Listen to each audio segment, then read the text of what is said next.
सभी को जय श्री राम। आपका मेरे चैनल पर हार्दिक स्वागत है। आज हम धनतेरस की बहुत ही सुंदर कथा का श्रवण करेंगे, तो आप प्रेम से सुनिए।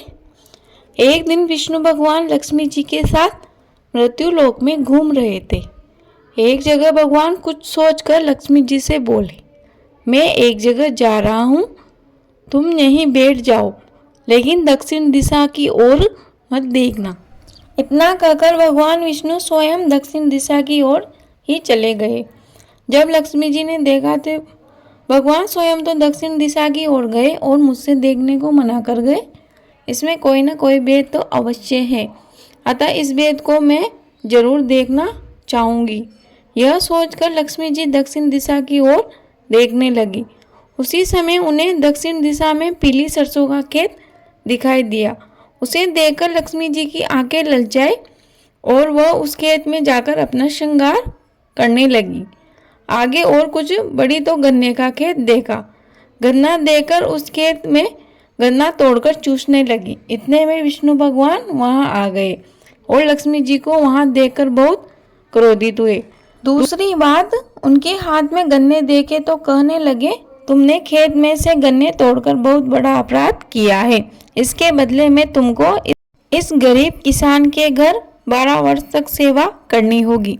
यह सुनकर लक्ष्मी जी घबरा गई, परंतु जो बात भगवान के मुख से निकल गई वह बात लक्ष्मी जी अवश्य ही पूरी करती थी।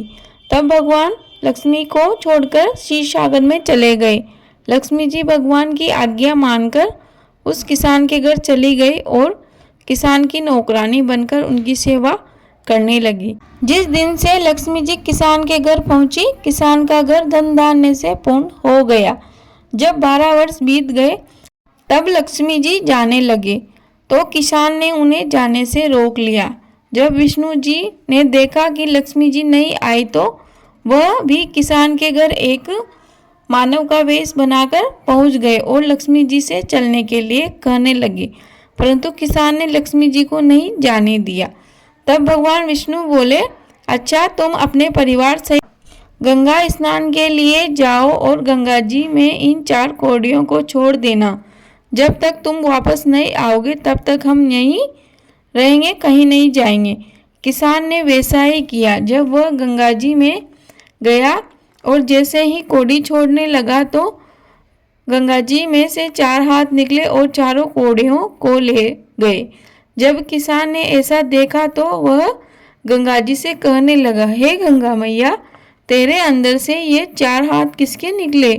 तब गंगा कहने लगी, हे किसान, ये चारों हाथ मेरे ही थे।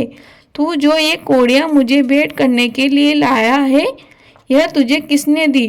तब किसान बोला, मेरे घर 2 प्राणी आए हैं, उन्होंने ही ये कौड़ियाँ मुझे दी है और बोला है कि इन्हें गंगा जी में छोड़ देना। तब गंगा जी बोली, तेरे घर जो औरत रहती है वह स्वयं लक्ष्मी जी है और जो आदमी उन्हें लेने आया है वह स्वयं भगवान हरि विष्णु है। तू लक्ष्मी जी को मत जाने देना, नहीं तो तू दोबारा पहले जैसा ही गरीब हो जाएगा। यह सुनकर वह गंगा स्नान करके वापस अपने घर आया। घर आकर भगवान से कहने लगा, मैं इनको घर से नहीं जाने दूंगा। तब भगवान बोले, यह तो इसका दोष था, अतः इनको मैंने दंड दिया। इनके दंड के 12 वर्ष पूरे हो गए हैं, इसीलिए अब तो इन्हें जाना ही है। तब किसान बोला, मैं इन्हें नहीं जाने दूंगा। यह सुनकर भगवान हंसकर कहने लगे, हे किसान, लक्ष्मी जी बड़ी चंचल है, ये आज नहीं तो कल तेरे घर से अवश्य ही चली जाएगी। तुम तो क्या अच्छे अच्छे लक्ष्मी जी को रोक नहीं पाए। इस पर किसान कहने लगा, परंतु मैं नहीं जाने दूंगा। इस बात को सुनकर लक्ष्मी जी बोली, हे किसान, यदि तुम मुझे रोकना ही चाहते हो तो सुनो। कल तेरस है, अतः कल तुम घर को लीपकर पोतकर साफ सुथरा रखना। रात्रि को घी के दीपक जलाकर रखना, तब मैं तुम्हारे घर में आऊंगी। उस समय तुम मेरी पूजा करना, परंतु मैं तुम्हें दिखाई नहीं दूंगी। किसान ने कहा, अच्छा, मैं ऐसा ही करूँगा। इतना कहकर लक्ष्मी जी 10 दिशाओं में फैल गए और भगवान देखते ही रह गए। दूसरे दिन किसान ने लक्ष्मी जी के बताए अनुसार ही कार्य किया। उसने घर को अच्छे से लीप पोत कर साफ सुथरा कर लिया और रात्रि में घी का दीपक जलाकर रख दिया। उसका घर धन धान्य से पूर्ण हो गया। इसके बाद वह हर साल यह पूजा करता रहा। उनको देखकर और व्यक्ति भी पूजा करने लगे। हे लक्ष्मी जी, जैसा तुम उस गरीब किसान के आए वैसा सबके आना, हमारे भी आना।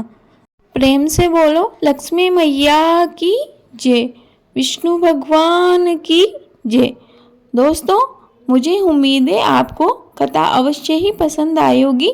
प्लीज़ वीडियो को लाइक करें, कमेंट बॉक्स में जय श्री राम अवश्य लिखें।